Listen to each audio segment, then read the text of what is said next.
Today we're here at BIADS and we're going to go inside and talk to some of the people that use the service and find out what it means to them.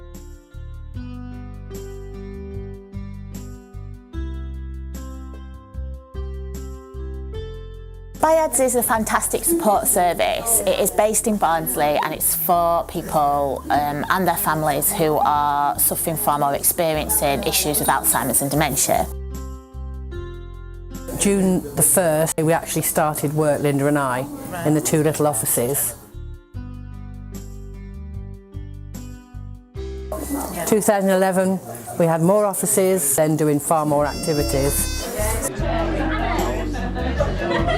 What is it about coming here that you like? Well, it's friendship, because where I am now, there's not a lot of friendship.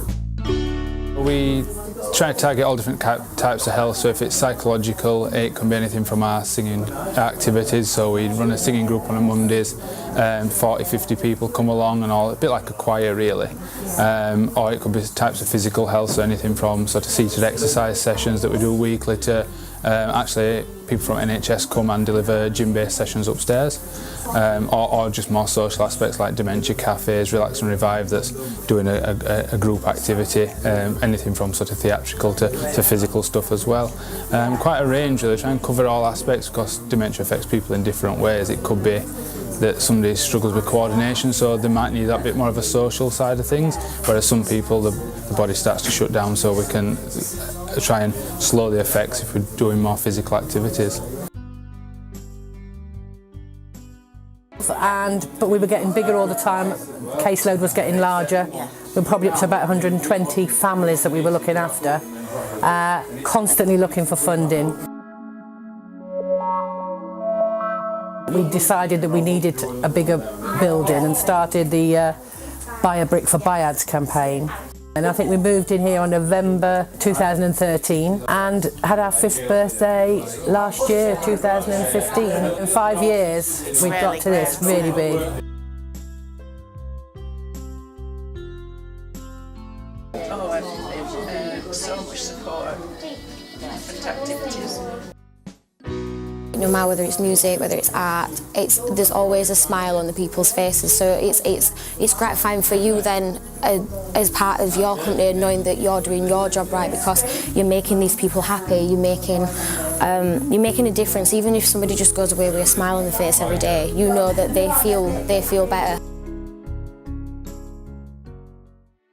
When I first realised that my wife had got Alzheimer's, I registered on the Dementia Research website, and eventually she was accepted on a trial. The trial was for a drug called liraglutide, which is used to treat diabetic people.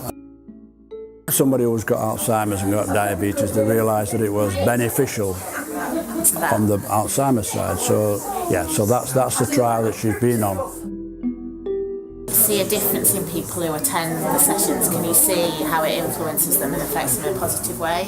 Yeah, definitely. And we sort of get people come to us all different stages of the condition as well. So one of the new things we've started to develop is a multi-sensory room, on the basis that we can actually get some people that come that aren't capable of doing the activities that are running in certain sessions. So it's having something for everyone really.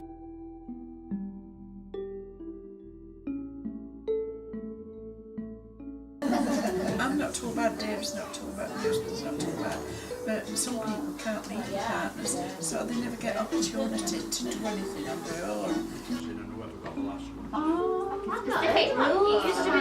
And then we used to send them along the 6:45 every night.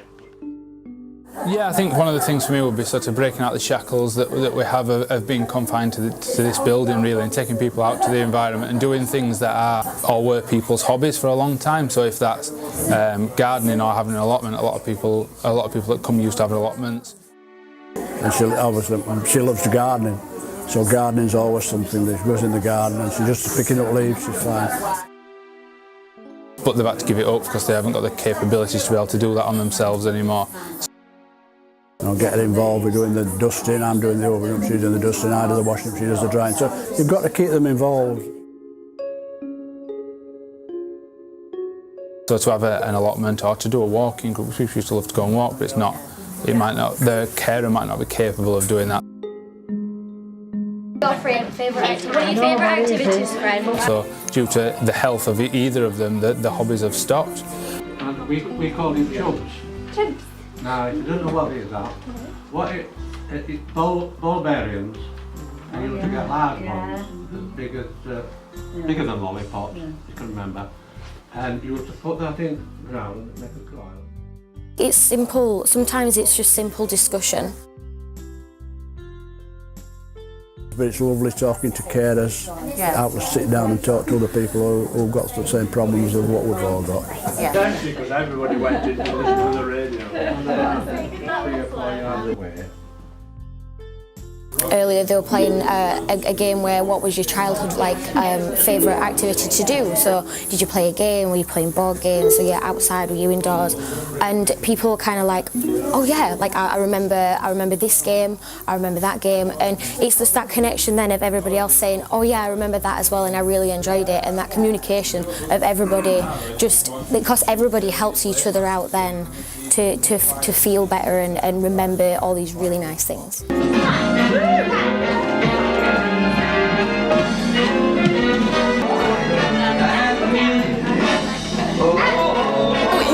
You two find a lot of humour, don't you, in what's going on? You find the fun in it, don't you? There's no point in crying about spilt milk, is there? Actually, the conditions aren't pigeonholed into one person. It's not the forgetful old lady anymore. It seems people are getting diagnosed much younger, and we've got people that aren't even retirement age that come, so I don't think people generally see that. They see the old lady that can't remember things anymore, which it's just not anymore. But the journey involves looking after somebody who can't do the things that she used to do. She can't make a cup of tea, she can't dress herself, she can't, basic things she just can't do. One thing I do involve her in is doing household chores. I think that's important. Would you say a strategy for keeping well is keeping doing things? Keeping active things? Active, yeah.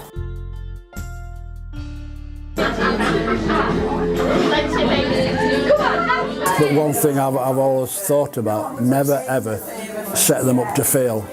It affects the families, it affects everybody who's involved with it, so we really need to be pushing for people who are in the early stages of Alzheimer's to be signposted to the trials. What we need to do to actually eradicate this awful illness is research. We've got to encourage people to join the research and get involved with it, and I'm sure they would. Yeah, because at the end of the day, what you're saying is eventually you will need more support. It's got to come at some point. I mean, there's some people in this group that it's never going to happen. It is going to happen. So it's got to be realistic.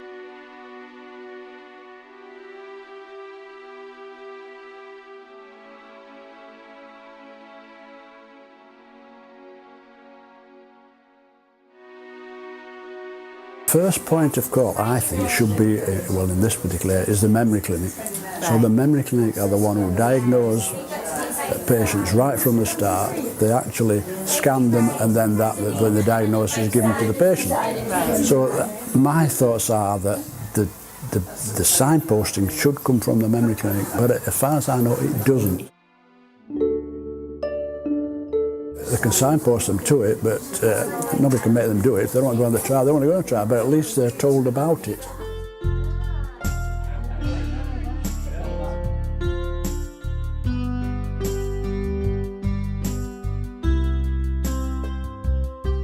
In BIADS, there is a number of things that go on, and they're all activities or support services that help people with dementia and Alzheimer's. Today we've seen Relax and Revive, which is one of the groups that QDOS run, but there are a whole range of different things that people can access, and that's from the smallest thing like just carer support. It might be just coming to talk to somebody about what you're going through or asking for some advice, right through to, as we'll see some people today talk about, coming 3-4 times a week to access all different activities, to be part of the community that is BIADS.